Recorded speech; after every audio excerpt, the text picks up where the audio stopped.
சேலம் மாவட்டம் எடப்பாடி தொகுதியில் பாமக தலைவர் அன்புமணி ராமதாசுடன் அஇஅதிமுக பொதுச் செயலாளர் எடப்பாடி கே பழனிசாமி சூறாவளி தேர்தல் பிரச்சாரம். கழக நிர்வாகிகள், கூட்டணி கட்சியினர், பொதுமக்கள் பெருந்திரளாக திரண்டு புரட்சித் தமிழர் எடப்பாடி கே பழனிசாமி மற்றும் பாமக தலைவர் அன்புமணிக்கு உற்சாக வரவேற்பு. அஇஅதிமுகவில் கொண்டுவரப்பட்ட திட்டம் என்பதற்காக 100 ஏரிகள் நிரப்பும் திட்டத்தை திமுக அரசு முடக்கி வைத்துள்ளது. மக்கள் துணையுடன் அஇஅதிமுக ஆட்சி மீண்டும் அமைந்ததும் 100 ஏரிகள் நிரப்பும் திட்டம் விரைவுபடுத்தப்படும் என்று அஇஅதிமுக பொதுச் செயலாளர் பேச்சு. 100 ஏரி திட்டம் இன்னைக்கு அந்த திட்டத்தை முடக்கி வச்சிருக்காங்க.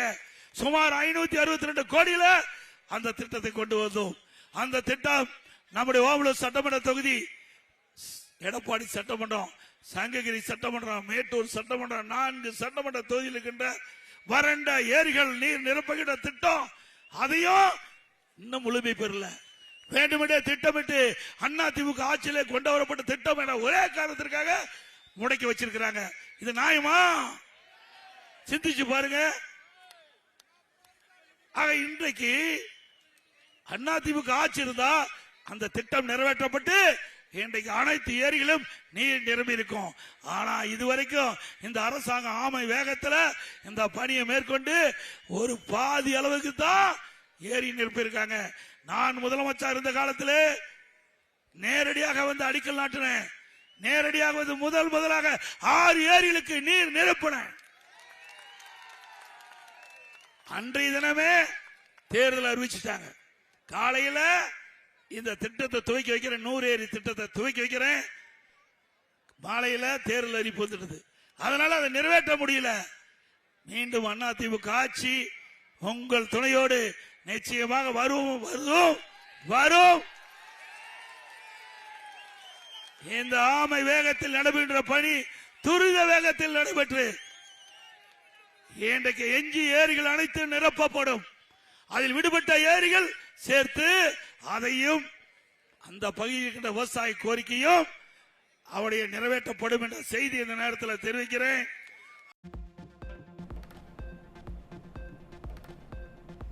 இன்னும் 2 வாரத்தில் ஆட்சி மாற்றம் ஏற்பட்டு அஇஅதிமுக பொதுச் செயலாளர் முதலமைச்சராக பதவியேற்பது உறுதி என பாட்டாளி மக்கள் கட்சித் தலைவர் அன்புமணி ராமதாஸ் திட்டவட்டம். தமிழகத்தில் உள்ள ஒவ்வொரு பெண் குழந்தைகளின் பாதுகாப்பையும் உறுதிப்படுத்த வேண்டும் என்றார். புரட்சித் தமிழரின் ஆட்சி அமைய வேண்டும் என உருக்கம். அது மட்டுமில்ல, இன்னும் 2 வாரத்திலே தமிழ்நாட்டில் ஆட்சி மாற்றம் நடக்கும். எடப்பாடி பழனிசாமி அவர்கள் தமிழ்நாட்டின் முதலமைச்சராக வருவார். அது உறுதி. அது வந்தால்தான் தமிழ்நாட்டில் உள்ள பெண்களுக்கு பாதுகாப்பு, தமிழ்நாட்டில் உள்ள குழந்தைகளுக்கு பாதுகாப்பு. இங்கே வருகின்ற அத்துணை தாய்மார்களுக்கும், தமிழ்நாட்டில் உள்ள அத்துணை பெண்கள், தாய்மார்கள், பெற்றோர்களுக்கும் என்னுடைய பணிவான ஒரு வேண்டுகோள். உங்களுடைய பெண் பிள்ளைகளுக்கு பாதுகாப்பு வேண்டும் என்றால் எடப்பாடி பழனிசாமி அவர்கள் தமிழ்நாட்டின் முதலமைச்சராக வர வேண்டும். மாணவர்கள் பயன்பெற விலையில்லா லேப்டாப்கள் வழங்கும் திட்டம் அஇஅதிமுக ஆட்சி அமைந்ததும் மீண்டும் செயல்படுத்தப்படும். ஏழை மாணவர்களின் மருத்துவ கனவு நிறைவேற 7.5% இடஒதுக்கீடு கொண்டு வந்தது அஇஅதிமுக அரசு என கழக பொதுச் செயலாளர் எடப்பாடி கே பழனிசாமி பெருமிதம். இன்றைக்கு பசு வீடுகளை கட்டி கொடுத்திருக்கிறோம். இன்றைக்கு நம்முடைய மாணவிகளுக்கு மடிக்கணினி வழங்கணும். அதை திமுக அரசு ரத்து பண்ணி இந்த ஆண்டு அவசரமா ஓட்டு வாங்குறதுக்காக கல்லூரி மாணவர்களுக்கு கொடுத்திருக்கிறாங்க. அந்த திட்டம் மீண்டும் அதிமுக ஆட்சி தொடரும். அதோட அரசு பள்ளி படிக்கின்ற மாணவ செல்வங்கள் அவர்கள் மருத்துவராக வேண்டும். அவருடைய கனவை நனவாகின்ற விதமாக அதிமுக அரசு இருக்கின்ற பொழுது 7.5% உள்ளிடஒதுக்கீடை கொண்டு வந்து அதன் மூலமா 3000 பேர் படிச்சிருக்காங்க. 3000 பேர் அரசு பள்ளி படித்த ஏழை எளிய மாணவர்கள், குடும்பத்தில் இருக்கின்ற மாணவர்கள் இன்னைக்கு MBBS படிச்சிட்டு இருக்கிறாங்க. அந்த இடஒதுக்கீட்டில் இடம் கிடைத்தவர்கள் சாதாரண குடும்பத்தை, ஏழை குடும்பத்தை சேர்ந்தவர்கள். மருத்துவ கல்வி கட்டணம் முடியல, அரசாங்கமே மருத்துவ கல்வி கட்டணத்தை செலுத்தும் என்ற அரசாணை வெளியிட்டு ₹1 செலவு இல்லாம இந்த 7.5% உள் இடஒதுக்கீட்டில் இடம் கிடைச்சவங்க மருத்துவராக இருக்காங்க. இது அதிமுக சாதனை. நானும் அரசாங்க பள்ளியிலே படித்தவன். என்னுடைய சிலுவமலை ஊர்ல அரசு பள்ளியிலே படித்த துவக்க பள்ளியிலே. ஆக ஏழைகள் அவருடைய எண்ணங்கள் நிறைவேற்றப்பட வேண்டும். அதே போல எடப்பாடியில கலை மற்றும் அறிவியல் கல்லூரி கட்டி கொடுத்த 2000 பேர் படிக்கிறாங்க. கலை மற்றும் அறிவியல் கல்லூரி. வனவாசியில பாலிடெக்னிக் கல்லூரி 1500 பேர் படிக்கிறாங்க. இன்றைக்கு நம்முடைய எடப்பாடி சட்டமன்ற தொகுதியில் இருக்கின்ற நம்முடைய ஏழை எளிய குடும்பத்தில் பிறந்த மாணவ மாணவி கூட குறைந்த கட்டணத்தில் பட்ட படிப்பை படிக்கக்கூடிய சூழ்நிலையை உருவாக்கி தந்த அரசாங்கம் அதிமுக அரசாங்கம். விவசாயிகள் இரட்டிப்பு வருமானம் பெறுவதற்காக அஇஅதிமுக ஆட்சியில் கொண்டுவரப்பட்ட கால்நடை ஆராய்ச்சி பூங்காவை திமுக அரசு முடக்கி வைத்துள்ளது. மீண்டும் அஇஅதிமுக ஆட்சி வந்ததும் முடக்கி வைக்கப்பட்ட கால்நடை ஆராய்ச்சி பூங்கா மீண்டும் திறந்து கலப்பின பசுக்கள் உருவாக்கப்படும் என புரட்சித் தமிழர் உறுதி. பிரமாண்டமான கால்நடை பூங்கா தலைவாசல கட்டி இன்னும் திறக்காத பூட்டி வச்சிருக்கிறார். நியாயமா?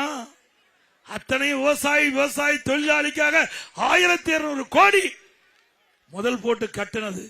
60 லிட்டர் பால் கறக்கலினாலும் நம்முடைய மாநிலத்துக்கு சீதோசன நிலைக்கு தக்கவாறு நம்முடைய கலப்பின பசுக்களை உருவாக்கி நம்முடைய விவசாயிக்கு தர வேண்டும் என்ற அடிப்படையில் தான் அந்த கால்நடை பூங்காவை திறந்தேன். அதை பூட்டி வச்சு இன்னும் திறக்கல. அப்படி கலப்பின பசுக்களை உருவாக்கி விவசாயிகளுக்கும் விவசாய தொழிலாளிக்கும் விலையில்லாம கொடுக்கின்ற பொழுது ஒரு பசு 40 லிட்டர் பால் கறக்கும். ஒரு பசு 40 லிட்டர் பால் விலையில்லாம ₹1 நீங்க கொடுக்க தேவையில்லை. விவசாயியும் சரி நம்முடைய விவசாயி தொழிலாளியும் சரி உங்களுக்கு கொடுப்பதற்காக அந்த திட்டத்தை கொண்டு வந்தேன். முடக்கி வச்சிருக்காரு. மீண்டும் அதிமுக ஆட்சி அமைந்தவுடன் அங்கே ஆராய்ச்சி நிலையத்திலே அந்த நாம் கால்நடை பூங்கா ஆராய்ச்சி நிலையத்திலே இங்க கலப்பின பசுக்களை உருவாக்கி நம்முடைய எடப்பாடி தொகுதி இருக்கிற மக்களுக்கு முதலில் வழங்கப்படும். அதே போல ஆடு நம்ம வளர்க்கிற ஆடு ஒரு வருஷத்துக்கு 20 கிலோ கிடைக்கும். அதே ஆராய்ச்சி நிலையத்தின் மூலமாக கலப்பின ஆடுகளை உருவாக்கி கொடுக்கின்ற பொழுது ஆண்டுக்கு 40 கிலோ எடை கொண்ட ஆடு கிடைக்கும். அப்ப விவசாயிகளுக்கு வருமானம் கிடைக்கும். இன்னைக்கு நான் விவசாயம் பண்ணிட்டு இருக்கிறேன். இங்க மாதேசுக்கு தெரியும், மாதேஸ்வரனுக்கு தெரியும், 2 பேத்துக்கும் தெரியும். ஆக விவசாயம் என்பது நம்முடைய தொழில். என்ன தவறு? விவசாயம் என்பது கால்நடை வளர்ப்பு உபதொழில். அந்த தொழில் மூலமாக அவர்களுக்கு வருமானம் கிடைக்க வேண்டும். அது விவசாயி தொழிலாளி இரவு பகலும் பாராம உழைக்கின்ற அந்த தொழிலாளிகள் விவசாயி ஏற்றம் பெற வேண்டும். அவர்களுக்கு இரட்டிப்பு வருமானம் வர வேண்டும் என்றால் அதுக்கு தகுந்தமான திட்டத்தை கொண்டாடும். அதான் நான் கொண்டாந்தேன். அந்த திட்டத்தை முடக்கி வச்சிருக்கிற அரசாங்கம் தேவையா? விலைவாசி உயர்வை கட்டுப்படுத்த நடவடிக்கை எடுக்காமல் போட்டோஷூட் நடத்தியே 5 ஆண்டுகளை கடத்திவிட்டார் ஸ்டாலின். எந்த இடத்திற்கு அழைத்தாலும் அஇஅதிமுக ஆட்சியில் கொண்டுவரப்பட்ட திட்டங்களை பட்டியலிட்டு கூற தயார் என ஸ்டாலினுக்கு அஇஅதிமுக பொதுச் செயலாளர் மீண்டும் சவால். விலைவாசி குறைப்பதற்கு இந்த அரசாங்கம் எந்த நடவடிக்கை எடுக்கல. தினம் முதலமைச்சர் போட்டோஷூட் போட்டு பத்திரிக்கை வருவாரு, ஒரு அறிவிப்பு கொடுப்பாரு, போயிருவாரு. இப்படியே 5 வருஷ காலத்தை ஓட்டிட்டார். 5 வருஷம். ஆனா ஏழை மக்கள் பாதிப்பு பத்தி கவலை இல்ல. உணவுப் பொருள் விண்ணை முட்டுக்கிட்டாலும் உயர்ந்து போச்சு. குறைப்பதற்காக நடவடிக்கை எடுத்தாரா? இதே நான் முதலமைச்சர் இருக்கும் போது இப்படி உணவுப் பொருள் விலை உயர்கின்ற பொழுது கட்டுப்படுத்துவதற்காக கட்டுப்பாடு நிதியம் என்று 100 கோடி ஒதுக்கி கூட்டுறவு சங்கத்தின் மூலமாக எந்த உணவுப் பொருள் விலை ஏறுகிறதோ அந்த உணவுப் பொருள் எந்த மாநிலத்தில் விலை குறைவாக கிடைக்கிறதோ அங்க போய் கூட்டுறவு சங்கத்தின் மூலமாக கொள்முதல் செஞ்சு வந்து தமிழ்நாட்டில் அதை விற்பனை செஞ்சு விலை உயர்வை கட்டுப்படுத்திய அரசாங்கம் அதிமுக அரசாங்கம். நம்ம முதலமைச்சர் ஒண்ணுமே தெரியாத பொம்மை முதலமைச்சர். எந்த கேள்வி கேட்டாலும் பதில் சொல்ல தெரியாது. நான் பலமுறை சவால் விட்டேன். இப்ப எடப்பாடி நகரத்திலிருந்து இங்க எடப்பாடி தொகுதி மக்களால் தேர்ந்தெடுக்கப்பட்ட சட்டமன்ற உறுப்பினர் பிரதான எதிர்க்கட்சி தலைவர் என்ற முறையில் சவாலோட திரு ஸ்டாலின் அவர்களே, உங்களுக்கு தில்லு திராணி தெம்பு இருந்தா உங்களுடைய ஆட்சியில் நடைபெற்ற திட்டங்கள் பணிகள் நீங்க தாராளமா சொல்லலாம். அதிமுக ஆட்சியில் 10 ஆண்டுல 2011 2021 அதிமுக ஆட்சியில் போடப்பட்ட திட்டம், அதனால் மக்களுக்கு கிடைக்கப்பட்ட நன்மைகள் நாங்க பட்டியலிட்டு சொல்றோம்.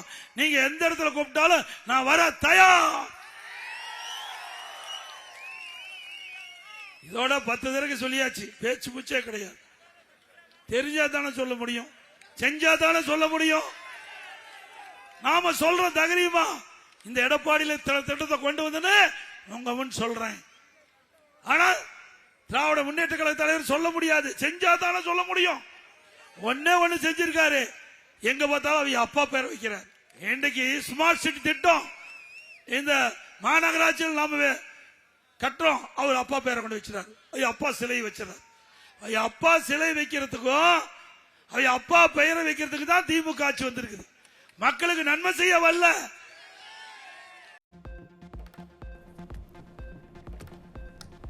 கிருஷ்ணகிரியில் 2 வயது குழந்தை பாலியல் வன்கொடுமை செய்யப்பட்டு கொலை செய்யப்படுகின்ற அளவுக்கு பெண்களுக்கு பாதுகாப்பில்லாத இந்த திமுக ஆட்சி தேவையா? திமுக ஆட்சியில் ஊழல் செய்வதில், கடன் வாங்குவதில் முதல் மாநிலமாக தமிழகம் உள்ளதாகவும் அஇஅதிமுக பொதுச் செயலாளர் சாடல். பெண்களுக்கு பாதுகாப்பு இருக்குதா? பெண்களுக்கு பாதுகாப்பு இருக்குதா? பாட்டியம்மாவுக்கு பாதுகாப்பு இருக்குதா? இனிமேல் பாட்டியம்மாவை தனியா விட்டுட்டு போக முடியாது. அப்படி கொடுமையான ஆட்சி திமுக ஆட்சி. இன்றைக்கு எங்க பார்த்தாலும் கஞ்சா விற்பனை விற்குதுல்ல, பல வடிவத்தில் வந்தாச்சு. சாக்லேட் வடிவத்தில் வந்துட்டு இருக்கிறாங்க, திரவ வடிவத்தில் வந்துட்டது, ஊசி வடிவத்தில் வந்துட்டது.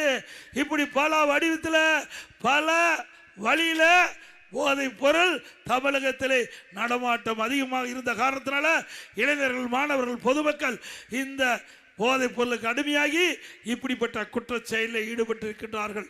இதனால பெண்கள் நிம்மதியாக வாழ முடியல, நாட்டு மக்கள் நிம்மதியாக வாழ முடியல, சிறுமிகள் பாதுகாப்பா இருக்க முடியல. 2 வயசு குழந்தை கிருஷ்ணகிரியில துடிக்க பாலியல் சீண்டல் ஏற்படுத்தப்பட்டு கொலை செய்யப்பட்டிருக்கானா இந்த அரசு தேவையா? இன்றைக்கு இந்த திராவிட முன்னேற்ற கழக ஆட்சிக்கு வந்த பிறகு 24,000 பாலியல் வழக்குகள் பதிவு செய்யப்பட்டிருக்கின்றன. 18,000 போக்சோ வழக்குகள் பதிவு செய்யப்பட்டிருக்குது. அதில் 6,999 வழக்குகள் அதிலே நீதிமன்றத்தின் மூலமாக 84 கோடி நிவாரணம் கொடுக்கப்பட்டதாக செய்தி. ஆக இவ்வளவு வழக்குகள் பெண்களுக்கு எதிரியாக நடைபெற்று சொன்னா இந்த அரசாங்கம் நல்ல அரசாங்கமா? ஸ்டாலின் பேசுறாரு, இன்றைக்கு தமிழ்நாடு இந்தியாவுக்கே முதன்மை மாநிலமா? அப்படியா இருக்குது? உண்மையாலுமே முதல் மாநிலம் தான். ஊழல் செய்வதிலே முதல் மாநிலம், ஊழல் செய்வதிலே, கொள்ளையடிப்பதிலே 2வது, கடன் வாங்குவதிலே முதல் மாநிலம். இந்தியாவிலேயே அதிக கடன் வாங்குவதில் முதல் மாநிலம் தமிழ்நாடு.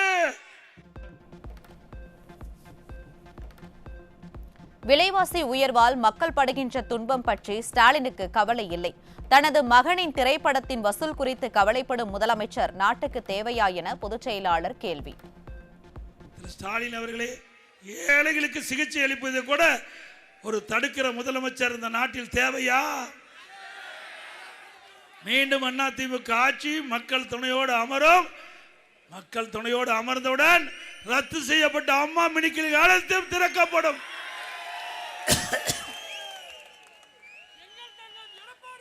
அதே போல இன்றைக்கு மின் கட்டணம் 67% இருந்தாச்சு. வீட்டு வரி 100%, கடைக்கு 150%, குடியிருக்கு வரி, குப்பைக்கு வரி. அது போல இன்றைக்கு உணவு பொருள் விலை, இன்றைக்கு அரிசி 30 ரூபாய் ஏறி போச்சு கிலோ, கடல் எண்ணெய் 60 ரூபாய் ஏறி போச்சு. அதே போல பருப்பு கிலோ 60 ரூபாய் ஏறி போச்சு. இதை பற்றி எல்லாம் முதலமைச்சர் கவலை இல்லை. முதலமைச்சரும் இப்போ இருக்கிற சுகாதாரத்துறை அமைச்சர் 2 பேரும் வாக்கிக்கு போயிட்டு இருந்தாங்க நடபாதையில். அப்போ கழகத் தலைவின்னு ஒரு படம் அப்போ ரிலீஸ் ஆச்சு. யார்? உதயநிதினு, திரு ஸ்டாலினுடைய மகன் திரு உதயநிதி நடித்த படம். அப்போ ஸ்டாலின் கேட்குறாரு, படம் நல்லா ஓடுதா, நிறைய வசூலாகுதான்னு கேட்குறாரு. நாட்டுக்கு அதுவே முக்கியம். அப்போ பாருங்க, முதலமைச்சராக இருந்தாலும் குடும்பத்துக்கு என்ன வருமானம் வருதுன்னு தான் பார்க்குறாரு ஒழிய நாட்டு மக்களுக்கு என்ன பிரச்சனைன்னு கேட்காத முதலமைச்சர் நாட்டுக்கு தேவையா? ஏங்க, வெளிநாட்டுக்கு முதலீட்டு இருக்க போறேன்னு போனார். அங்கே போய் தொழில் முதலீட்டு இருக்கு தானே போகணும், அரசாங்க பணத்தில் தானே போனீங்க. அங்கே போய் சைக்கிள் ஓட்டிகிட்டு இருக்கார். அங்கே போய் அதை நம்ம டிவிக்காரும் பத்திரிகைக்காரும் போட்டுட்டு இருக்கிறான். இதுக்காக வெளிநாடு போகணும், இங்கே சைக்கிள் ஓட்ட யார் வேண்டாங்கிறா? ஏற்கனவே இங்கே தான் சைக்கிள் ஓட்டிட்டு இருக்காரு. என்ன முதலமைச்சர் பதவியா பார்க்குறாரு? முதலமைச்சர் பதவியெல்லாம் அவர் பார்க்கல. அவர் சைக்கிள் ஓட்டுறது, பளு தூக்குறது, வெளிநாட்டுக்கு போய் சைக்கிள் ஓட்டுறதான். ஏங்க இந்தியாவில் எத்தனையோ முதலமைச்சர் வெளிநாட்டுக்கு போனாங்க. நான் கூட தான் வெளிநாட்டுக்கு போனேன். அங்கே போனால் என்ன நோக்கத்துக்கு போகிறோமோ அந்த நோக்கத்தின் அடிப்படையில் செயல்படணும். அதை விட்டுட்டு சைக்கிள் ஓட்டிட்டு இருக்காரு. ஏன்னா ஒன்றும் தெரியாது, பொம்மை முதலமைச்சர் சைக்கிள் தான் ஓட்டுவார், வேற என்ன தெரியும்? திமுக தலைமையில் அமைக்கப்பட்ட கூட்டணி புலம்பிக் கொண்டிருப்பதாக அஇஅதிமுக பொதுச் செயலாளர் கடும் காட்டம். அஇஅதிமுக கூட்டணி ஜெட் வேகத்தில் சென்று கொண்டிருப்பதாகவும் கூட்டணி வலிமையான கூட்டணி என்றும் புரட்சித் தமிழர் பெருமிதம். நடைபெறுகின்ற சட்டமன்ற தேர்தல், இந்த சட்டமன்ற தேர்தல் இன்றைக்கு மக்கள் ஆட்சி அகற்றப்பட வேண்டும், ஊழல் ஆட்சி அகற்றப்பட வேண்டும் என்ற அடிப்படையில் நடைபெறுகின்ற தேர்தல். அந்த அடிப்படையில் தான் அதிமுக தலைமையில் இன்றைக்கு தேசிய ஜனநாயக கூட்டணி அமைக்கப்பட்டிருக்கிறது. நம்முடைய கூட்டணி இயற்கையான கூட்டணி, நம்முடைய கூட்டணி வலிமையான கூட்டணி. இன்றைக்கு திராவிட முன்னேற்ற கழக தலைமையில் அமைக்கப்பட்ட கூட்டணி பலவீனமாயிட்டது. அந்த கூட்டணியில் அங்க வைக்கின்ற கட்சிகள் எல்லாம் புலம்பிக் கொண்டிருக்கின்றார்கள். நம்ம தலைமையில் அமைக்கப்பட்ட கூட்டணி ஜெட் வேகத்தில் போயிட்டு இருக்குது. 23ஆம் தேதி தேர்தல் நடைபெறுகின்ற நாள் குறுகிய நாள் தான் இருக்குது. ஆகவே அனைத்து இந்திய அண்ணா திராவிட முன்னேற்ற கழகத்தின் சார்பாக எடப்பாடி சட்டமன்ற தொகுதியிலே வருகின்ற தேர்தலிலே நான் நிற்கின்றேன். எனக்கு 2 லட்சத்திலே வாக்களித்து பெருவாரியான வாக்கு வித்தியாசத்தில் வெற்றி பெறச்சு. இன்றைக்கு பல முறை நான் வெற்றி பெற்றிருக்கின்றேன், சட்டமன்ற தேர்தலிலும் நாடாளுமன்ற தேர்தலிலும். ஆனால் இந்த முறை நீங்கள் எனக்கு கொடுக்கின்ற வெற்றி வரலாற்று சிறப்பு மிக்க வெற்றியாக இருக்க வேண்டும். தமிழகத்திலே அதிக வாக்கு வித்தியாசத்திலே வெற்றி பெற்ற சட்டமன்ற தொகுதி எடப்பாடி தொகுதி என்ற பெயரை வாங்குவேன். செய்வீர்களா?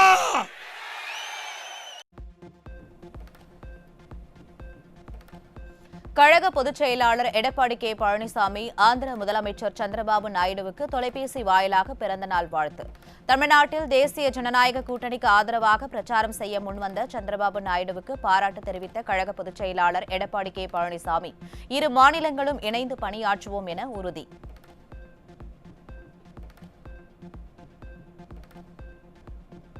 கோவை தொண்டாமுத்தூர் தொகுதிக்குட்பட்ட கோவை புதூர் மறைமலை நகர் பகுதியில் முன்னாள் அமைச்சரும் அதிமுக தலைமை நிலைய செயலாளருமான SP வேலுமணி தீவிர பரப்புரை. தமிழகத்தில் சட்டம் ஒழுங்கு சீரழிந்து எங்கு பார்த்தாலும் கஞ்சா, பெண்களுக்கு பாதுகாப்பு இல்லாத நிலை உருவாகியுள்ளதாக குற்றச்சாட்டு. ஈபி பில் எவ்வளவு கட்டினீங்க, பால் எவ்வளவு வாங்கினீங்க, அரிசி பருப்பு எண்ணெய் கடுகு சீரகம் எல்லாமே எவ்வளவு வாங்கினீங்க, கட்டுமான பொருட்கள் எவ்வளவு வாங்கினீங்க, இதெல்லாம் கணக்கு போட்டு பார்த்தீங்கன்னா 2021 இருந்து 5 வருஷத்துக்கு நீங்க வாங்கின பொருட்கள் வரி மூலமாக கிட்டத்தட்ட ஒவ்வொரு குடும்பத்திலும் 3 லட்சத்திலிருந்து 4 லட்சம் ரூபாய் உங்கள்கிட்ட எடுத்துட்டாங்க. 3 லட்சம் 4 லட்சம் திமுக எடுத்துட்டு வெறும் 1000 ரூபாய் பாதி பேத்துக்கு கொடுக்குறாங்க. 1000 ரூபாய் பாதி பேத்துக்கு கொடுக்குறாங்க. அப்ப எப்படி? அதாவது 1000 ரூபாய் கணக்கு போட்டா ஒரு வீட்டுக்கு ஒரு நாளைக்கு எவ்வளவு? வெறும் 33 ரூபாய் தான். 1000 ரூபாய் வாங்குறது, அது பாதி பேத்துக்கு. ஒரு நாளைக்கு 33 ரூபாய் உங்களுக்கு கொடுத்துட்டு கிட்டத்தட்ட 4 லட்சம் 3 லட்சம் குடும்பத்தை எடுத்துட்டாங்க. அதுதான் திமுக. கோவை வடக்கு சட்டமன்ற தொகுதியில் போட்டியிடும் அஇஅதிமுக கூட்டணி வேட்பாளரை ஆதரித்து கழக தலைமை நிலைய செயலாளர் SP வேலுமணி பிரச்சாரம். மக்கள் நலத்திட்டங்களை செயல்படுத்திவிட்டு அஇஅதிமுகவினர் வாக்கு கேட்பதாகவும், திமுகவினரால் கோவை மாவட்டத்திற்கு கொண்டு வந்த நலத்திட்டங்களை எடுத்துக் கூறி வாக்கு சேகரிக்க முடியுமா எனவும் முன்னாள் அமைச்சர் SP வேலுமணி கேள்வி. 5 வருடங்கள் கோவை மாவட்டத்தில் பண்ணாங்களா? எதுவுமே பண்ணல. கோவை மாவட்டத்திற்கு கிட்டத்தட்ட அம்மா அவர்கள் இருக்கும் போதும் எடப்பாடியார் இருக்கும் போதும் அதிகமான திட்டங்கள் கொடுத்திருக்கிறோம். யாராவது மறுக்க முடியுமா? நாங்க சகோதரி மாநகராட்சி ஓட்டு கேட்கணும், எங்களுக்கு உரிமை இருக்கு. நெஞ்சு நிமிஷத்தில் ஓட்டு கேட்கக்கூடிய தகுதி எங்களுக்கு தான் இருக்கு. திமுக தகுதி கிடையாது. ஆகவே என்னென்ன தேவையோ கோயம்புத்தூர் பண்ணிருக்கிறோம். திட்டங்களை செஞ்சுட்டு தைரியமா வந்து ஓட்டு கேட்கணும். 5 வருஷம் திமுக வந்து பேசிங்க வந்து. ஆகவே நீங்க பாத்தீங்கன்னா பெண்களுக்கு பாதுகாப்பு எங்க பார்த்தாலும் போத, எங்க பார்த்தாலும் கஞ்சா, போலீஸ்கார வேலை செய்யறாங்களா? இன்னைக்கு அதிமுக ஆட்சியில பாரத பிரதமர்கிட்ட நம்பர் 1 போலீஸ் ஆரம்புற போலீஸ் விருது வாங்குச்சு. எப்படி இருந்தாங்க போலீஸ்? எப்படி வச்சிருந்த அதிகாரிகள்? எப்படி யார் வேலை செய்யறாங்க? மாநகர செய்தி வேலை செய்யறாங்களா? எந்த மாநகர செய்தி வேலை செய்யறாங்க? கோவை தொண்டாமுத்தூர் தொகுதி அஇஅதிமுக வெற்றி வேட்பாளரும் முன்னாள் அமைச்சருமான SP வேலுமணி தனியார் குடியிருப்போர் நலசங்கம் மற்றும் அடுக்குமாடி குடியிருப்போர் நலசங்க நிர்வாகிகளை சந்தித்து ஆதரவு திரட்டினார். கழக நிர்வாகிகளுடன் சேர்ந்து அம்மா ஆட்சியில் நிறைவேற்றப்பட்ட சாதனைகளை எடுத்துக் கூறி இரட்டை இலைக்கு அஇஅதிமுக தலைமை நிலைய செயலாளர் தீவிர பரப்புரை.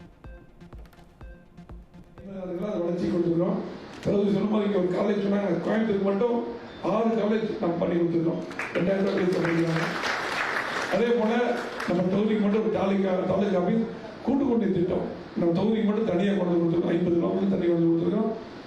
கோவை மாவட்டத்தில் நான் தான் அதுக்கு அமைச்சராக இருந்தேன். கிட்டத்தட்ட இன்னும் 50 வருஷம் குடிநீர் பிரச்சனை வராத அளவுக்கு 3ஆம் திட்டத்தை நான் நிறைவேற்றிருக்கோம். ஸ்மார்ட் சிட்டி திட்டம் பார்த்தீங்கன்னா இன்னைக்கு உக்கடம் பகுதிகளெல்லாம் நீங்க வெளியூர் இருக்கிறவங்களுக்கு அதிகமாக தெரியாது. இங்கே லோக்கல்ல இருந்து நிறைய பேர் இங்கே இருக்கீங்க. நம்ம மாவட்டத்தில் உக்கடம் பகுதியெல்லாம் பார்த்தீங்கன்னா பக்கம் போகும்போது முகத்தை மூடிக்குவாங்க. ஸ்மார்ட் சிட்டியில் மேம்படுத்தி அற்புதமாக சென்னைக்கெல்லாம் மேலே கடல் எதுவுமே இல்லைங்கிறதுக்காக அற்புதமாக மேம்படுத்தி வந்துருக்கிறோம். இன்னும் சொல்ல போனால் ஏழைகள்லாம் சிறப்பான சிகிச்சை பெற அரசு மருத்துவமனையில் GHல பிரைவேட் ஹாஸ்பிட்டல் மாதிரியே பார்த்தீங்கன்னா கிட்டத்தட்ட 200 கோடிக்கு மேலே செலவு பண்ணி ஹார்ட் சர்ஜரி, சிறுநீர் மாற்று சிகிச்சை, 25 கோடி கேன்சர் மிஷின் வாங்கி கொடுத்தோம். அதே போல உங்களுக்கு தெரியும் 50 வயசு மேற்பட்டவங்களுக்கு பிரஷர் வந்தால் ஒரு கை கால் டேமேஜ் வராது. உடனடியாக 3 மணி நேரத்தில் கொண்டு போனால் கேத்லாப்னு ஒரு மிஷின் நம்ம டாக்டர் கொண்டு இருக்காங்க. 6 கோடிக்கு வாங்கி கொடுத்தோம். ஆகவே என்னென்ன தேவையோ எல்லாமே பார்த்து பண்ணியிருக்கிறோம். இன்னும் அதிகமான பாலங்கள்லாம் பார்த்தீங்கன்னா எங்கேயுமே இல்லாத 10 கிலோமீட்டர் பாலம் கோயம்புத்தூர்ல கட்டி கொடுத்துருக்கிறோம். எல்லா பாலங்கள், சாலைகள் என்னென்ன செய்ய முடியுமோ நம்ம முடிஞ்ச அளவுக்கு பண்ணியிருக்கோம். தொகுதியை மேம்படுத்திருக்கிறோம். சட்டமன்ற உறுப்பினராக அமைச்சராக ஒரு வாய்ப்பு எனக்கு கிடைச்சது. நாங்களாம் சாதாரண குடும்பத்தில் பிறந்து இந்த மாதிரி வாய்ப்பு கிடைச்சது. அது சரியான முறையில் பயன்படுத்தி பெரிய டெவலப்மெண்ட் பண்ணியிருக்கோம். மீண்டும் கண்டிப்பாக உங்களுடைய ஆதரவுடன் கண்டிப்பாக மீண்டும் நாங்கள் வெற்றி பெற்று. விழுப்புரம் தொகுதி அஇஅதிமுக வெற்றி வேட்பாளர் விஜயா சுரேஷ் பாபுவை ஆதரித்து முன்னாள் அமைச்சர் CV சண்முகம் தீவிர வாக்கு சேகரிப்பு. சிறு வணிகத்திற்கு அந்நிய முதலீடு அனுமதிக்கப்பட்டது. கழக பொதுச் செயலாளர் எடப்பாடி K பழனிசாமி ஆட்சி அமைந்ததும் ரத்து செய்யப்படும் என முன்னாள் அமைச்சர் CV சண்முகம் உறுதியளித்தார். இதே காங்கிரஸ், இதே திமுக கூட்டணி இருக்கிற போது, மன்மோகன் சிங் பிரதமர் இருக்கும்போது, இதே இந்த பாசுதவரம் நிதியமைச்சராக இருக்கும்போது மத்தியிலே சிறு வணிகத்திலே அந்நிய முதலீட்டை அனுமதி கொடுத்தார். ஆனால் அன்னைக்கு அம்மா சொன்னாங்க, நான் இருக்கிற வரை இந்த தமிழ்நாட்டிலே அந்நிய முதலீட்டிலே சிறு வணிகத்திலே கால் வைக்க விட மாட்டேன் என்று சொன்னார். சொன்ன மாதிரி செய்து காட்டணும். ஆனா இந்த திமுக ஆட்சி வந்தது. வந்த உடனே அந்நிய முதலீட்டிலே பெரிய வணிகர்களுக்கு சிறு வணிகம் செய்வதற்கு அனுமதி கொடுத்திருக்கிறது. 100 மார்க்கெட் சிங்கப்பூர் போய் வந்தார் முதலமைச்சர். எதுக்கு போய் வந்தாரு? போய் வந்தாங்க 100 மார்க்கெட்லாம் பார்த்தாங்க. எல்லாம் டிவி வீடியோல பாத்தீங்களே. அந்த 100 மார்க்கெட் இன்னைக்கு கோயம்புத்தூர்ல சிறு வணிகம் செய்வதற்கு அனுமதி கொடுக்கப்பட்டிருக்கிறது. சென்னைக்கு இப்ப அனுமதி கொடுக்கப்பட்டிருக்கிறது. கோயம்புத்தூர்ல ஆரம்பிச்சுட்டோம். நம்ம பகுதியில் இடம் பார்த்துட்டு இருக்கிறோம். தமிழகத்தில் அஇஅதிமுக தலைமையிலான தேசிய ஜனநாயக கூட்டணி வேட்பாளர்களை ஆதரித்து கோவையில் ஆந்திர முதலமைச்சர் சந்திரபாபு நாயுடு தேர்தல் பிரச்சாரம். கடந்த 5 ஆண்டுகளில் தமிழகத்தில் போதிய வளர்ச்சி ஏற்படவில்லை என சந்திரபாபு நாயுடு விமர்சனம். வரும் தேர்தலில் அமைப்புசாரா ஆட்டோ ஓட்டுநர் மற்றும் சுற்றுலா வாகன ஓட்டுநர் சங்கங்களின் கூட்டமைப்பினர் அஇஅதிமுகவிற்கு ஆதரவு. அஇஅதிமுக பொதுச் செயலாளர் அறிவித்த தேர்தல் அறிக்கையில் புதியதாக ஆட்டோ வாங்குபவர்களுக்கு 75,000 ரூபாய் மானியம், ஆட்டோ மீட்டர் கட்டணங்கள் உயர்வு போன்ற வாக்குறுதிகள் தங்கள் வாழ்வாதாரத்திற்கு வழிவகுக்கும் என ஆட்டோ ஓட்டுநர்கள் நம்பிக்கை. 5 வருஷத்தில் மிகப்பெரிய வாழ்வாதார பிரச்சனையில் இந்த விடியா திமுக அரசால் நாங்கள் பாதிக்கப்பட்டோம். திமுகவுக்கு தான் இதுக்கு முன்னாடி ஓட்ட போட்டோம். ஆட்டோ ஓட்டுநர்கள்லாம் சொன்ன வாக்குறுதிகள் எதையும் நிறைவேற்றலை. கார்பரேட் கூட கைகோத்துக்கிட்டு மிகப்பெரிய ஊழல் ஆட்சி நடத்தி முடிச்சார் இந்த முதலமைச்சர். இனிமேல் வருங்காலங்கள்லையும் இப்போவும் அனைத்து இந்திய அண்ணா திராவிட முன்னேற்ற கழக கூட்டமைப்பு சார்பில் உள்ள அனைத்து கட்சிகளுக்கும் வாக்களிக்கிறதா ஆட்டோ ஓட்டுநர்கள் ஒரு 20 அமைப்புசாரா தொழிற்சங்கங்கள் முடிவு எடுத்திருக்கோம். இனிமேலும் அப்படி தான் நடக்க போகுது. எங்களுடைய கோரிக்கைகள் ஒரு 5 கோரிக்கைகளையும் கொடுத்துருக்கோம். அதோட முக்கியமாக திரு எடப்பாடி பழனிசாமி அவர்கள் ஆட்டோ ஓட்டுநர்கள் புதுசாக வாங்குறவங்களுக்கு 75,000 மானியம் கொடுத்துறேன்னு சொல்லியிருக்காரு. இதெல்லாம் எங்களுக்கு வரவேற்கக்கூடிய திட்டம். எங்களுடைய பிரச்சனைகளை சாதாரண ஒரு மனிதனால் தான் தெரிஞ்சுக்க முடியும். அதுதான் பச்சை தமிழ் எடப்பாடி அவர்களை ஆதரிக்கிறதா முடிவு பண்ணியிருக்கோம். வர தேர்தலில் ஆட்டோ ஓட்டுநர், குடும்ப உறுப்பினர்கள், அமைப்பு, இந்த எந்த சங்கங்களில் இருக்கிறவங்க இல்லாதவங்க அனைவரும் அனைத்து இந்திய அண்ணா திராவிட முன்னேற்ற கழக கூட்டணிக்கு வாக்களித்து நம்மளுடைய வாழ்வாதாரத்தை மீட்டெடுக்க ஒத்துழைக்கும்படி தாழ்மையோட கேட்டுக்கொள்கிறேன். கோவை கவுண்டம்பாளையம் தொகுதியில் PRG அருண்குமார், செங்கல்பட்டு மாவட்டம் மதுராந்தகம் தொகுதியில் மரகதம் குமரவேல், தென்காசி மாவட்டம் ஆலங்குளம் தொகுதியில் KRP பிரபாகரன், திருநெல்வேலி தொகுதியில் தச்சை கணேசராஜா ஆகியோர் தீவிர வாக்கு சேகரிப்பு. வீதி வீதியாக சென்று கழக தேர்தல் வாக்குறுதிகளை எடுத்துக் கூறி இரட்டை இலை சின்னத்திற்கு ஆதரவு திரட்டினர். தருமபுரி மாவட்டம் பாலக்கோடு தொகுதியில் முன்னாள் அமைச்சர் KP அன்பழகன், ஈரோடு மாவட்டம் பவானி தொகுதியில் முன்னாள் அமைச்சர் KC கருப்பணன், கோவை மாவட்டத்தில் உள்ள உடுமலை தொகுதிக்குட்பட்ட பகுதியில் முன்னாள் அமைச்சர் உடுமலை ராதாகிருஷ்ணன், திருவண்ணாமலை மாவட்டம் செங்கம் தொகுதியில் TS வேலு ஆகிய கழக வேட்பாளர்கள் தீவிர பிரச்சாரம். வீதி வீதியாக சென்று இரட்டை இலை சின்னத்திற்கு வாக்கு சேகரிப்பு. சென்னை வருமான வரித்துறை அலுவலக வளாகத்தில் சிறப்பு தேர்தல் பார்வையாளர்கள் தலைமையில் அனைத்து கட்சி கூட்டம். அதிகார துஷ்பிரயோகத்தில் ஈடுபடும் காவல்துறையினர் மீதும் செய்தி மற்றும் மக்கள் தொடர்புத்துறை அதிகாரிகள் மீதும் நடவடிக்கை எடுக்க கோரி அஇஅதிமுக சார்பில் புகார். சட்டப்பேரவை தேர்தலை முன்னிட்டு நாளை முதல் 3 நாட்களுக்கு டாஸ்மாக் மூடப்படுவதால் டாஸ்மாக் கடைகளில் அலைமோதும் கூட்டம். பைகளை கொண்டு வந்து 3 நாட்களுக்கு தேவையான மது பாட்டில்களை வாங்கிச் செல்லும் மது பிரியர்கள். தமிழ்நாட்டில் தேர்தலை ஒட்டி ரொக்கப்பணம், மதுபானம், போதைப் பொருட்கள், தங்கம், வெள்ளி மற்றும் இதர இலவச பொருட்கள் என மொத்தம் 1212 கோடியே 74 லட்சம் ரூபாய் மதிப்பிலான பொருட்கள் பறிமுதல். தமிழ்நாடு, அண்டை மாநிலங்கள் மற்றும் யூனியன் பிரதேசங்களின் எல்லை பகுதிகளில் தேர்தல் நாளான 23ஆம் தேதி வரையிலும் வாக்கு எண்ணிக்கை நாளான மே 4ஆம் தேதியன்றும் மது விற்பனை இல்லாத நாட்களாக அறிவிப்பு. மதுரை திருப்பரங்குன்றம் தொகுதியில் போட்டியிடும் அஇஅதிமுக வெற்றி வேட்பாளர் ராஜன் செல்லப்பாவை ஆதரித்த திருநகர் பகுதியில் அமமுக பொதுச் செயலாளர் TTV தினகரன் வாக்கு சேகரிப்பு. 15 ஆண்டுகள் கழித்து மதுரையில் அனைத்து தொகுதிகளிலும் அஇஅதிமுக வெற்றி பெற்ற அஇஅதிமுக பொதுச் செயலாளர் எடப்பாடி K பழனிசாமி தலைமையில் ஆட்சி அமைக்க வேண்டும் என மீனாட்சியம்மனை வணங்குவதாக TTV தினகரன் பரப்புரை. சேலம் மாவட்டம் மேட்டூர் தொகுதியில் போட்டியிடும் அஇஅதிமுக வெற்றி வேட்பாளர் G வெங்கடாச்சலத்தை ஆதரித்த மேச்சேரி பேருந்து நிலையம் அருகே பாமக தலைவர் அன்புமணி ராமதாஸ் பிரச்சாரம். ஒரு விவசாயி தமிழ்நாட்டின் முதலமைச்சர் ஆனால் தமிழ்நாட்டில் விவசாயிகள் மதிக்கப்படுவார்கள் என்றும், ஸ்டாலினுக்கு விவசாயம் பற்றி எதுவும் தெரியாது, இதனால் தமிழ்நாட்டு தாய்மார்கள் ஒரு ஓட்டு கூட திமுகவினருக்கு செலுத்தக்கூடாது என அன்புமணி ராமதாஸ் பரப்புரை. விருதுநகர் மாவட்டம் சாத்தூரில் பாஜக மாநில தலைவர் நயினார் நாகேந்திரன் நடைபயணம் செய்து தேர்தல் பிரச்சாரம். வியாபாரிகள் பொதுமக்களிடம் கைகுலுக்கி வாக்கு சேகரித்ததோடு டிஃபன் கடையில் பணியாற்றும் பெண்ணுக்கு பூரி சுட்டு கொடுத்தும் பாஜக மாநில தலைவர் நயினார் நாகேந்திரன் வாக்கு சேகரிப்பு. கடலூர் மாவட்டம் விருத்தாச்சலம் அருகே தலைக்கேறிய மது போதையில் மாமனாரை சரமாரியாக குத்தி படுகொலை செய்த மருமகனால் பரபரப்பு. கணவன் மனைவிக்கு இடையே ஏற்பட்ட மோதலில் மனைவி பெற்றோர் வீட்டில் இருந்த நிலையில் மாமனாரை கொலை செய்துவிட்டு தடுக்க சென்ற மாமியாருக்கும் கத்தி குத்து. விழுப்புரம் மாவட்டம் கோலியனூரில் வீடு புகுந்த முகமுடி அணிந்த டவுசர் கொள்ளையர்கள் குழந்தையின் கழுத்தில் கத்தியை வைத்து மிரட்டி தலைமை காவலரின் கண்முன்னே அவரது மனைவியிடமிருந்து 5 சவரன் தாலி செயினை பறித்துச் சென்ற அதிர்ச்சி சம்பவம். காவலர்கள் வீடுகளுக்குள் புகுந்தே கொள்ளையடிக்கும் அளவிற்கு திமுக ஆட்சியில் கொள்ளையர்கள் துணிந்து விட்டனரா என பொதுமக்கள் கேள்வி. 5 பவுன் சேர்த்தாங்க, உருப்படியெல்லாம் சேர்த்து 5 பவுன் எதுவும் பேசுறாங்க. நாங்கள் கத்துறத கூட கற்றுக்கூடாதுன்னு சைகையில தான் அவங்க வச்சு அந்த ஆயுதத்தில் சொன்னாங்க. நாங்கள் தான் கத்தணும். ஃபேஸ் கண்ணு மட்டும் தான் தெரிஞ்சது, ஃபுல்லாக கவர் ஆகிடுது, துணி போட்டு கவர் பண்ணிட்டு இருக்காரு. ஒரு ஆள் குண்டா இருப்பாரு, ஒருத்தர் சப்பையா இருப்பாரு. கோவை மாவட்டம் மேட்டுப்பாளையத்தில் வாக்காளர்களுக்கு பணம் கொடுக்கும் நோக்கில் விடுதியில் தங்கியிருந்த கரூரைச் சேர்ந்த 3 பேர் அஇஅதிமுகவினரால் பிடிக்கப்பட்டு தேர்தல் ஆணையத்திடம் ஒப்படைப்பு. கரூர் ஆட்கள் தனியார் விடுதிகளில் தங்கி வாக்காளர்களுக்கு பணம் பட்டுவாடா செய்து வருவதை தேர்தல் ஆணையம் தீவிரமாக கண்காணித்து நடவடிக்கை எடுக்க வேண்டும் என அஇஅதிமுகவினர் வலியுறுத்தல்.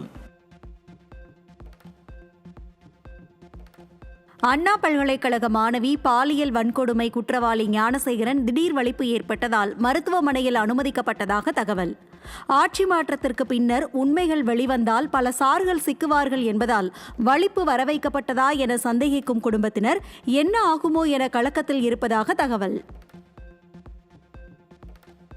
சென்னை வில்லிவாக்கம் அருகே தோல்வி பயத்தின் காரணமாக அஇஅதிமுக பாக பொறுப்பாளரை தேர்தல் பணி செய்யக்கூடாதென கொலை மிரட்டல் விடுத்து தாக்குதல் நடத்திய திமுக கவுன்சிலரின் கணவர்.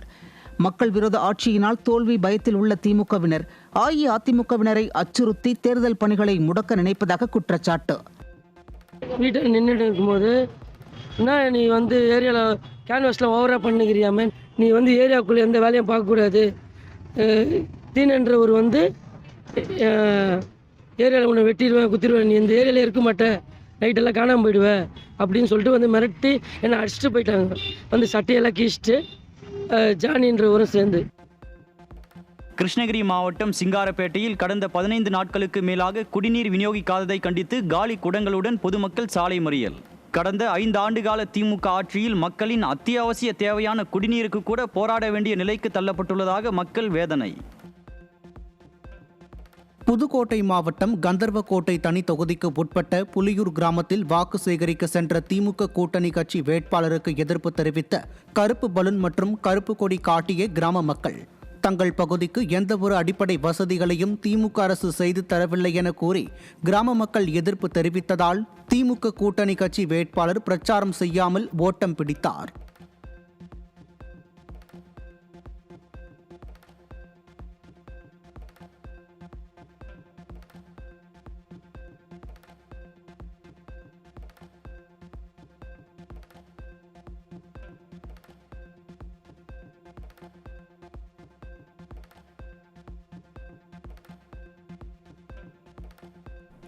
தஞ்சாவூர் மாவட்டம் கும்பகோணத்தில் தேர்தல் பிரச்சாரத்தின் போது வாகனத்தை சூழ்ந்து கொண்டு தொண்டர்கள் முண்டியடித்து கூச்சலிட்டதில் எரிச்சலடைந்த திருமாவளவன் பேசுவதை கேளுங்கள் என கூட்டத்தில் ஆவேசம். தேர்தல் பிரச்சார கூட்டத்தில் குழந்தையை ஒற்றை கையில் தூக்குவது, தொண்டர்களை தாக்க கை ஓங்குவது, தொண்டர்களிடம் ஆவேசப்படுவதென விசிக தலைவர் திருமாவளவனின் சமீபத்திய நடவடிக்கைகள் அதிர்ச்சி அளிப்பதாக பலர் விமர்சனம்.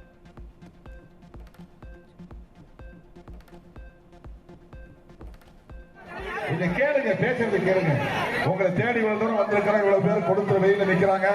தம்பி ஏய், தம்பி ஏய், கொஞ்ச நேரம் அமைதியா இருக்கு. செங்கல்பட்டு மாவட்டம் மதுராந்தகம் அருகே உள்ள வையாவூர் கிராமத்தில் தனி நபர் ஒருவர் சாலையை ஆக்கிரமித்துள்ளதை கண்டுகொள்ளாத திமுக அரசை புறக்கணித்து தங்களது வாக்காளர் அட்டைகளை வட்டாட்சியரிடம் ஒப்படைத்த கிராம மக்கள். திமுக அரசு கடந்த 5 ஆண்டுகளில் மக்களின் பிரச்சனைகளை சரி செய்யாமல் அலட்சியத்துடன் செயல்பட்டதால் தற்போது தேர்தல் நேரத்தில் மக்கள் திமுகவை புறக்கணிக்க முடிவு. ராமநாதபுரம் மாவட்டம் முதுகுளத்தூர் மற்றும் சுற்று வட்டாரத்தைச் சேர்ந்த 10 கிராமங்களைச் சேர்ந்த மக்கள் வரும் தேர்தலில் திமுகவை புறக்கணிப்பதாக வீடுகளில் கருப்பு கொடி கட்டி எதிர்ப்பு. காவல் விசாரணையில் இருந்த மானாமதுரை ஆகாஷ் டெலிசன் மரணத்திற்கு காரணமான 16 காவலர்களை கைது செய்யாததை கண்டித்தும், திருநெல்வேலி ஆறுமுகம் பேபி கனி படுகொலையை கண்டித்தும் முதுகுளத்தூர் கிராம மக்கள் விரக்தி. சொன்னதை செய்வோம் என கூறி ஆட்சி கட்டலில் அமர்ந்த திமுக அரசின் அலட்சியத்தால் ராமநாதபுரம் மாவட்டம் நாகநேந்தல் கிராமம் 5 ஆண்டுகளாக இருண்ட காலத்தில் உள்ளதாக கிராம மக்கள் குற்றச்சாட்டு. சாலை, குடிநீர் உள்ளிட்ட எந்த ஒரு அடிப்படை தேவைகளையும் பூர்த்தி செய்யாத ஸ்டாலின் அரசை கண்டித்து வரும் சட்டமன்ற தேர்தலில் ஒட்டுமொத்தமாக திமுகவை புறக்கணிப்பதாகவும் போர்க்கொடி. 1க்கு 2 ஊரணி இருக்கு, எந்த ஊரணி எங்களுக்கு பயன் இல்லாம இருக்கு. 2 கம்மாய் இருக்குது, கம்மாயில் உள்ள மடையை போய் பாருங்க. அவங்க போட்டுட்டு அப்பதானே அவன் இடிஞ்சு போயிருச்சு. பள்ளிக்கூடம் எடுத்தாங்க, பள்ளிக்கூடம் அப்பதான் இடிஞ்சு போச்சு. வள்ளுவர் வடிவம் ஒரு நூலகம் இருந்துச்சு, அந்த நூலகம் இல்லாம போச்சு. எந்த ஒரு வசதியும் இல்லாம காட்டுவாசிகள் மாதிரி நாங்க வாழ்ந்துகிட்டு இருந்தோம்னா நாங்க எதுக்கு ஓட்டு போடணும்? கரூரில் தேர்தல் பிரச்சாரத்தின் போது அஇஅதிமுக முன்னாள் அமைச்சர் எம்.ஆர். விஜயபாஸ்கரை திமுகவினர் தாக்க முற்பட்டதால் பெரும் பரபரப்பு. இனாம் இடப்பிரச்சினை தொடர்பாக நோட்டீஸ் வழங்கிய அஇஅதிமுகவினரை தோல்வி பயத்தில் திமுகவினர் தடுத்து மோதலில் ஈடுபட்ட நிலையில் அங்கு வந்த முன்னாள் அமைச்சர் எம்.ஆர். விஜயபாஸ்கரையும் தாக்க முயன்று திமுகவினர் அராஜகம்.